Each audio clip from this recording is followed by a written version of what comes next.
The piston Cofap 30 mm is a standard twin-tube piston block with a nut that is tightening a coil spring, and under the coil spring there is the guide of the coil spring,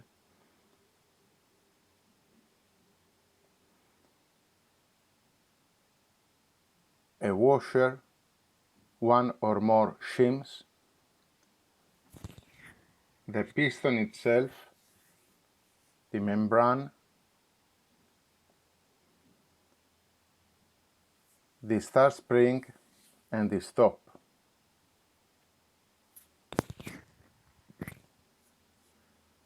Looking the piston, you will see that there are some bleeds creating the bypass.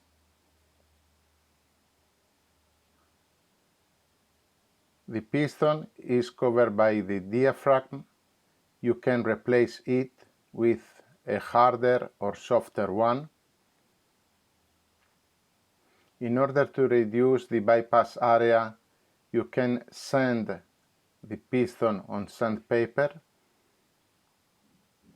Using a washer and putting the washer between the diaphragm and the start spring, you can reduce its preload and the damping force in compression, or allow a better flexion.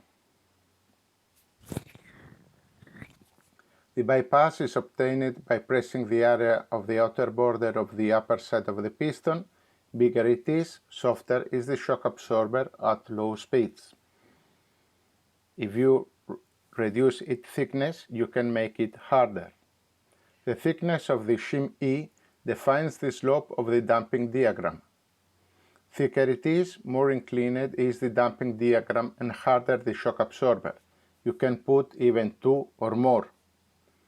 The stiffness of the spring B defines the preload of the shim E.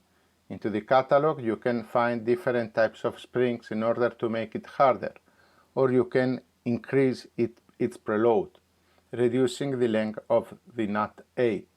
The number and the area of the holes of piston F defines the damping forces at high speed.